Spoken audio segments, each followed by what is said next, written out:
چاند نظر آتے ہی صف عزا کا بچھانا یہ ہمارے آئمہ کی سنت ہے۔ چاند رات کے حوالے سے ایک جملہ کہنے کو چاہ رہا ہے۔ میں نے کتابوں میں پڑھا، اہل مدینہ کہا کرتے تھے کہ جب محرم کا چاند طلوع ہوتا تو ہمیں چاند دیکھنے کی ضرورت نہیں پڑتی تھی۔ محرم کا چاند نظر آتے ہی سادات کے گھر میں کوہرام برپا ہو جاتا تھا، ہمیں پتہ چل جاتا تھا کہ محرم کا چاند ہو گیا۔ عزادارو، لاک ڈاؤن رہا ہے 6 مہینے، مجالس نہیں ہو سکی زیادہ۔ حسرت ہے مومنین کے دلوں میں رونے کی۔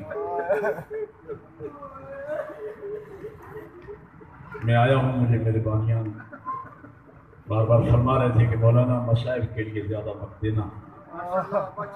میں مصائب خان تو نہیں ہوں، اردو میں مجلس پڑھتا ہوں، 4 یا 5 مرتبہ کربلا شام گیا ہوں۔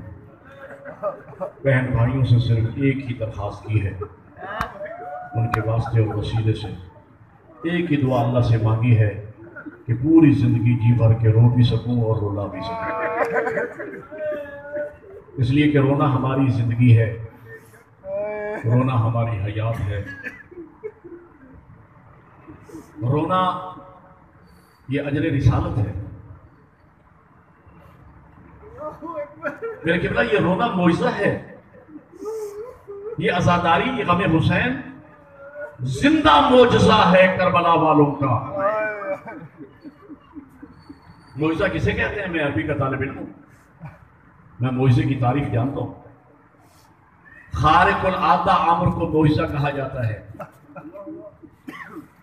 اور سادہ لفظوں میں اگر میں پہنچاؤں تاکہ ہر بندے کو معجزے کی تعریف یاد ہو جائے تو یہ ہے کہ وہ کام جو روز روز نہ ہوتا ہو اور ہو جائے وہ معجزہ ہے۔ روزانہ سورج مشرق سے نکلتا ہے، مغرب میں ڈوبتا ہے، کوئی نہیں کہتا یہ معجزہ ہے۔ مغرب سے جب پلٹا تو لوگوں نے کہا یہ معجزہ ہے۔ لوگ آگ میں جل کے مر جاتے ہیں، کوئی نہیں کہتا یہ معجزہ ہے۔ آگ کسی کے لیے گلزار بن جائے تو یہ معجزہ ہے۔ پانی میں ڈوب کے لوگ مر جاتے ہیں، کوئی نہیں کہتا یہ معجزہ ہے۔ پانی کی کسی کو راستہ دے دے تو یہ معجزہ ہے۔ میں نے بتانا ہے کہ یہ غم حسین، یہ رونا معجزہ ہے۔ کیسے معجزہ ہے؟ حسین شروع کر چکا ہوں میں، آپ متوجہ رہیے اور جی بھر کے ہم ماتم کریں گے، پہلا پرسہ دیں گے حسین کی ماں کو۔ کیسے معجزہ ہے؟ رونے کے 2 اصول ہیں میرے قبلہ۔ رونے کے بارے میں، غم کے متعلق 2 فطرت کے اصول ہیں، فطرت کبھی نہیں بدلتی۔ پہلا اصول یہ ہے، انسان فقط اسے روتا ہے جسے دیکھتا ہے، دیکھا نہ ہو انسان کی آنکھوں میں آنسو نہیں آتے۔ میرے سامنے بزرگ بیٹھے ہیں، میری مائیں بہنیں اور بیٹیاں بیٹھی ہیں، ہر گھر کی کہانی ہے۔ وہ بچے جو حد شعور تک، حد بلوغ تک پہنچے ہوئے ہوں اور ان کے دادا دادی اگر فوت ہو جائے تو بچے تھوڑا بہت رو لیتے ہیں، لیکن وہ بچے کہ جن کے دادا دادی ان کی ولادت سے پہلے دنیا سے جا چکے ہوں، وہ بچے بڑے ہو کے دادا دادی کو نہیں روتے۔ کیوں؟ انہوں نے دیکھا ہی نہیں۔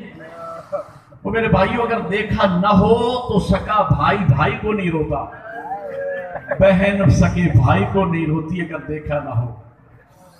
خدا نخواستہ کسی گھر میں جمع مرگ ہو جائے اور دوسرا بھائی رو رہا ہے، یوں لگ رہا ہے یہ بھائی بھی بھائی کی میت پہ مر جائے گا، اس کا دم بھی نکل جائے گا۔ ہم نے اس بھائی سے کہا کہ بھیا، آپ کا ایک بھائی آپ کی ولادت سے پہلے فوت ہو گیا تھا، 8-10 سال کا، جب اس بھائی پہ رو رہے ہو تو 2 آنسو اس بھائی پہ بھی بہا لو۔ وہ کہے گا مولانا جب میں نے اس کو دیکھا ہی نہیں، دیکھا نہ ہو تو بہن بھائی کو نہیں روتی، بھائی بھائی کو نہیں روتا۔ یہ غم حسین معجزہ نہیں ہے تو کیا ہے؟ میں پوچھتا ہوں ماتمیوں، عزاداروں، مجھے سوچ کے بتاؤ، تم میں سے کون ہے جس نے غریب زہرا کو زین سے اترتے دیکھا ہے؟ جوانوں مجھے بتاؤ، تم میں سے کون ہے جس نے اکبر کو زین سے اترتے دیکھا؟ تم میں سے کون ہے جس نے علی اصغر کو تیر لگتے دیکھا ہے؟ نہیں دیکھا، نہیں دیکھا۔ تو نہ دیکھنے والا اصول ہم سے تقاضا کرتا ہے کہ آج تو مولا حسین پہ ٹھنڈی سانس لینے والا کوئی نہیں ہونا چاہیے، لیکن مشاہدہ یہ بتا رہا ہے ادھر میں نے اکبر کا نام لیا، ادھر چیخوں کی آوازیں بلند ہوئی، یوں لگ رہا ہے جیسے لیلا کا چاند ہماری آنکھوں کے سامنے۔ دوسرا فطرت کا اصول کیا ہے کہ جسے زمانہ گزر جائے اسے بھی کوئی نہیں روتا۔ ہر گھر کی کہانی ہے میرے بھائیوں، موت ہر گھر میں آتی ہے۔ کسی گھر میں جوان مرگ ہو جائے پہلے دن چیخیں ہوتی ہیں، چیخیں۔ سوئے پہ اگر آپ آئیں تو وہ چیخیں غائب ہو جاتی ہیں، آنسو رہ جاتے ہیں، روتے ہیں لیکن چیخیں نہیں ہوتی۔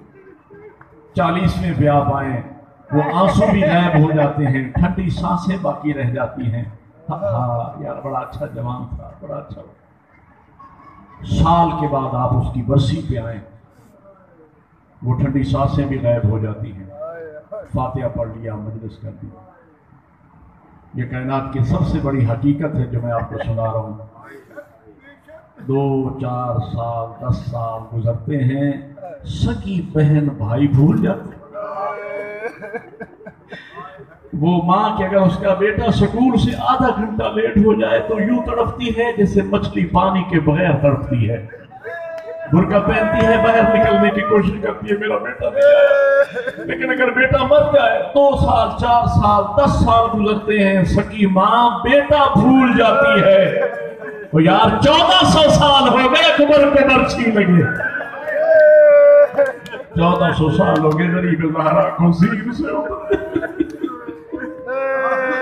اتنا لمبا عرصہ آج ہم سے تقاضا کرتا ہے کہ آج تو غریب زہرا پہ ٹھنڈی سانس لینے والا کوئی نہیں ہونا چاہیے تھا۔ 1400 سال گزر گئے ہیں، لیکن مشاہدہ یہ بتا رہا ہے کالے کپڑے پہن کے آئے ہو، تمہارے چہروں سے یوں لگ رہا ہے جیسے 72 کا جنازہ سامنے پڑا ہے، یوں لگ رہا ہے جیسے آج کی بات ہے۔ یہ کیا ہے؟ یہ معجزہ ہے۔ دریا میں رہا ہو نا اور دریا کا بہاؤ ہو مشرق سے مغرب کی طرف، اور ایک کشتی ہے جو مغرب سے مشرق کی طرف اس پانی کے دھارے کو توڑ کے، پانی کے دھارے کے ساتھ کوئی شے بہتی چلی جا رہی ہے، فطرت ہے، اس عقل تسلیم کرتا ہے ٹھیک ہے، لیکن اگر دھارا ہے مشرق سے مغرب کی طرف اور ایک کشتی ہے جو مغرب سے مشرق کی طرف پانی کے بہاؤ اور طاقت اور دھارے کو توڑ کے بڑھ رہی ہے، تو ہر صاحب عقل کو ماننا پڑتا ہے کہ اس کشتی کے ساتھ کوئی پاورفل موٹر لگی ہوئی ہے جو اس طاقت کو توڑ کے مخالف سمت میں بڑھ رہی ہے۔ فطرت کے یہ دونوں دھارے غم حسین کے خلاف بہ رہے ہیں۔ نہ کسی نے غریب زہرا کو دیکھا، زمانہ بھی 1400 سال گزر گئے۔ آج تو زہرا کے بیٹے پہ ٹھنڈی سانس لینے والا نہیں ہونا چاہیے، لیکن غم ہے کہ دن بدن بڑھتا جا رہا ہے، بڑھتا جا رہا ہے۔ اور ایک بات ہر محرم کے بعد آپ سنتے ہیں، ہر محرم کے بعد ایک آواز ہر طرف سے آتی ہے، جو محرم اس سال ہوا ہے پہلے کبھی نہیں ہوا ہے۔ یہ غم ہے کہ بڑھتا جا رہا ہے، بڑھتا جا رہا ہے، تو ماننا پڑے گا اس غم کے پیچھے کسی سپر طاقت کا ہاتھ ہے۔ سپر طاقت کون ہے؟ وہ اللہ کی ذات ہے جس نے وعدہ کیا فَاذْكُرُونِي أَذْكُرْكُمْ، تم مجھے یاد کرو میں تمہیں یاد کروں گا۔ کون نہیں جانتا غریب زہرا نے میدان کربلا میں اکبر جیسے بیٹے دے کر، قاسم جیسے شہزادے دے کر، علی اصغر جیسے معصوم بچے اپنا قیمتی سر اور بہنوں کی چادریں لٹا کے اللہ کے ذکر کو قیامت تک زندہ کر دیا۔ حسین کا کام مکمل ہو گیا، اب قیامت تک وعدہ پروردگار چلے گا، حسین تو نے میری خاطر پورا گھر دے دیا۔ حسین گھبرا نہیں، میرا وعدہ ہے کائنات میں گھر ہی فقط 2 ہوں گے، یا میرا گھر مسجد ہوگا یا تیرا گھر امام بارگاہ ہے۔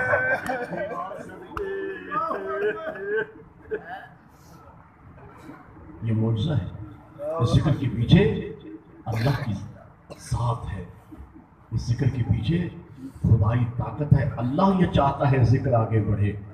اور میرے قبلہ یہ رونا، یہ مجلس، یہ ماتم، یہ گریہ حسرت ہے اس ماں کی جس نے کہا تھا میرے غریب پہ روئے گا کون۔ عزاداروں ہم لالچ میں نہیں روتے، ہم اس لیے نہیں روتے ہم روئیں گے اور حسین کی ماں ہمیں جنت میں لے جائے گی، ہم لالچ میں نہیں روتے، یہ اور بات ہے حسین کی ماں نے خود وعدہ کیا ہے۔ اور روایت آپ سنا کرتے ہیں، میں اشارہ کیے دیتا ہوں، جب میرے مولا حسین کی ولادت ہوئی حضور کے ہاتھوں پہ ہیں، جبرائیل آئے، واقعہ کربلا بیان کیا، حضور کی آنکھوں میں آنسو آئے، بی بی نے دیکھا، فرماتی ہیں بابا آپ کے رونے کا سبب کیا ہے؟ حضور نے واقعہ کربلا جو جبرائیل نے بیان کیا وہ بی بی کے سامنے بیان کیا، ماں کا دل تھا، بی بی فرماتی بابا جب یہ واقعہ ہوگا میرا بیٹا لکودک صحرا میں شہید کر دیا جائے گا، بھوکا اور پیاسا تو آپ ہوں گے کا نہیں زہرا، میں ہوں گی کا نہیں بطول، میرے شوہر علی ہوں گے علی بھی نہیں ہوگا، حسن ہوں گے حسن بھی نہیں ہوگا۔ ماں کا جگر تھا، رو کے فرمایا بابا میرے حسین پہ روئے گا، میرے غریب پہ روئے گا کون؟ جبرائیل پھر نازل ہوئے، کہا خدا بادت درود و سلام فرماتے میرے محبوب میری کنیز سے کہہ دیجئے اللہ فرما رہا ہے گھبرا نہیں، میں ایک قوم پیدا کروں گا جس قوم کے جوان تیرے حسین کے اکبر کو روئیں گے، جس قوم کے بچے تیرے حسین کے اصغر کا ماتم کریں گے، جس قوم کی مائیں بہنیں اور بیٹیاں تیرے حسین کی زینب کی چادر کا ماتم کریں گی۔ جب بی بی نے سنا نا، بی بی فرماتی اچھا بابا وہ اپنوں کا غم بھلا کے میرے غریب کو روئیں گے؟ تو میں حل جزاء الاحسان الا الاحسان، پھر احسان کا بدلہ تو احسان ہوتا ہے۔ بابا پھر میں وعدہ کرتی ہوں آپ کی ذات سے، قیامت کا دن ہوگا جنت کے دروازے پہ جا کے بیٹھ جاؤں گی، بابا نہیں جاؤں گی جنت میں جب تک کہ اپنے بیٹے حسین کے رونے والوں کو جنت میں نہ دیکھ۔ روایت مکمل کر دوں جو میں نے دمت الساقبہ میں پڑھی اپنی آنکھوں سے، جب بات یہاں تک پہنچی حضور آگے بڑھے، اپنی شہزادی کے سر پہ بوسہ دیا اور فرمایا زہرا بیٹا تو اپنے بیٹے حسین کے رونے والوں کے لیے پریشان نہ ہو، کیا سامان مہیا کیا حسین کے نانا نے ہماری بخشش کا، زہرا بیٹا تو اپنے بیٹے حسین کے رونے والوں کے لیے پریشان نہ ہو، قیامت کا دن ہوگا ہر نبی ہر امتی اپنے اپنے نبی کو ڈھونڈ رہا ہوگا، ہر مقتدی اپنے اپنے امام کو تلاش کر رہا ہوگا، زہرا بیٹا قیامت کا دن ہوگا تیرا بابا رسول تیرے بیٹے حسین کے رونے والوں کو ڈھونڈ رہا ہے، میں لے کے جاؤں گا جنت۔ عزادارو ایک روایت میں نے طالب علمی زمانے میں علامہ حسین بختیار صاحب قبلہ میرے استاد تھے، قبلہ سے میں نے اپنے کانوں سے یہ روایت سنی، بزرگان موجود ہیں شاید انہوں نے بھی سنی ہوگی، قبلہ کے لفظ ہیں میں دوہرا رہا ہوں، قبلہ فرمایا کرتے تھے کہ کوفہ کی ایک مومنہ عورت ہے جس کا جوان بیٹا مر گیا، ذی الحج کا مہینہ تھا، جوان بیٹا تھا، سارا دن بیٹے کی قبر پہ بیٹھ کے گریا کرتی تھی، روتی تھی، 29 یا 30 ذی الحج کی شام بیٹے کی قبر پہ رو رہی تھی کہ محرم کے چاند پہ نگاہ پڑ گئی، قبر پہ ہاتھ رکھ کے کہا بیٹا تجھے جتنا رونا تھا رو چکی، اب جا کے روں گی اس غریب کو جس کی لاش پہ بہنوں کو کسی نے رونے نہ دیا، اب روں گی اس غریب کو جس کی ماں نے کہا تھا میرے غریب پہ روئے گا کون۔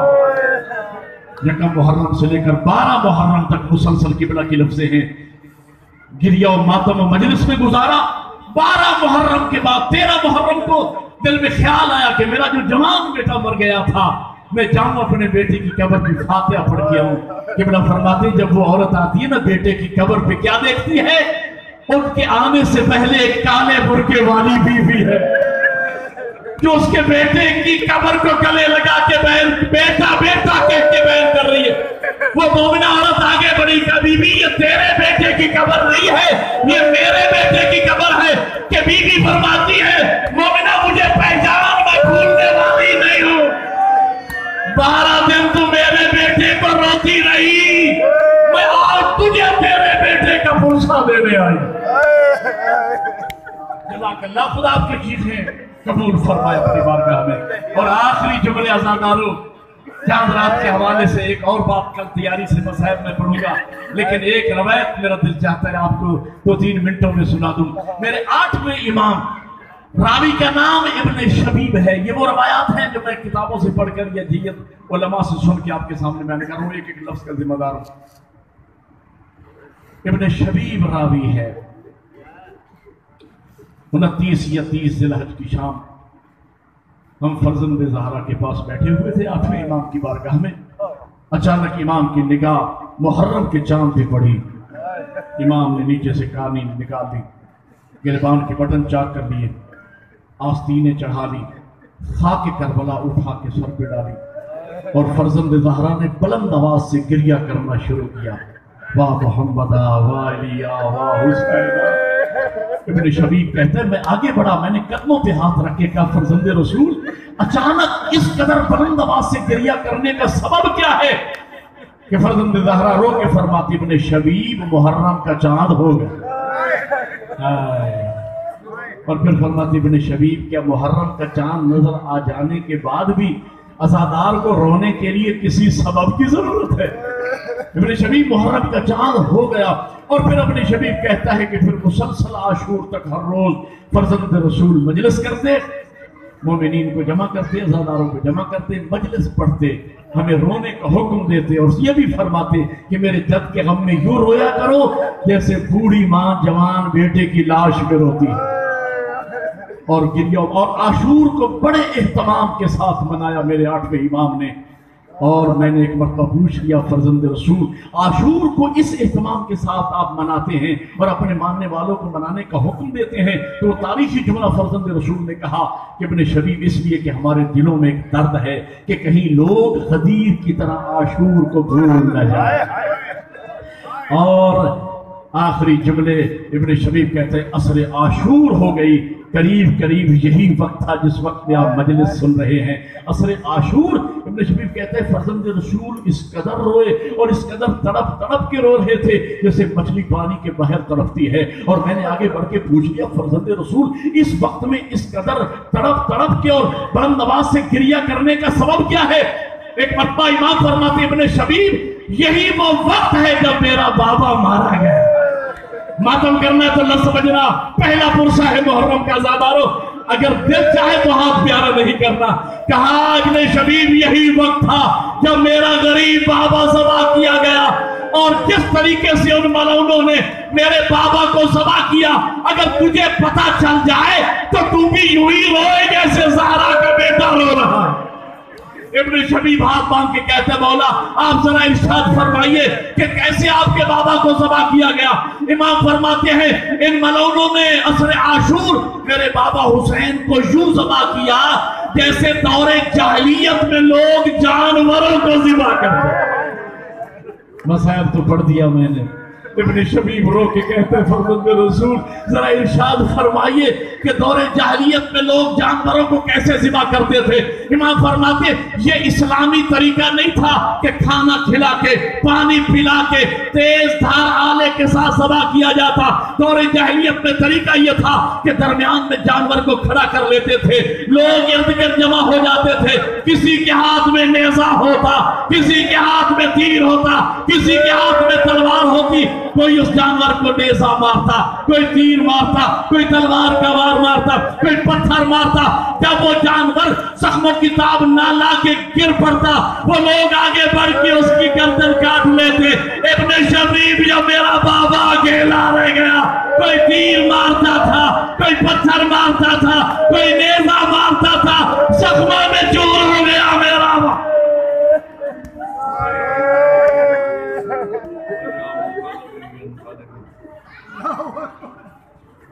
یا محمد بحق محمد یا اعلیٰ بحق یا محسنون بحق الحسن یا عدین و احسان بحق حسین علیہ السلام. خدایا محمد والی محمد کی عزت و عظمت کا واسطہ امام برحق فرزند زہرا یوسف فاطمہ امام زمان علیہ السلام کے ظہور میں تعجیل فرما, ہمیں امام کی زیارتوں کا شرف نصیب فرما, اقتداء حضرت حجت نمازیں پڑھنے کی توفیق عطا فرما. مالک ہم اس قابل بنا کہ امام علیہ السلام کے آوان و انصار میں شمار پائیں. اہل بیت محمد کی عزت و عظمت کے واسطہ حاضرین مومنین و مومنات میں اگر کوئی بیمار ہے تو صحت کاملہ و عاجلہ عنایت فرما, پریشان حال مومنین کی پریشانیاں دور فرما.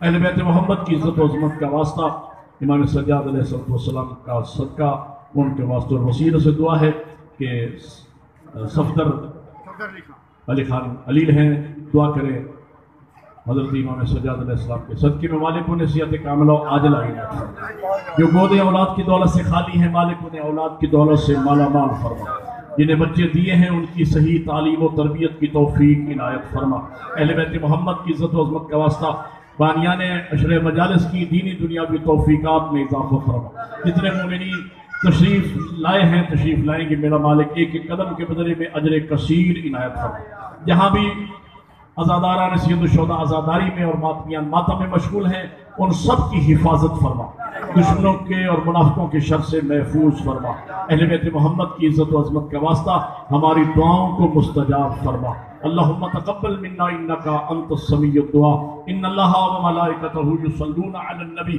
یا ایھا الذین آمنوا صلوا علیہ وسلموا تسلیما۔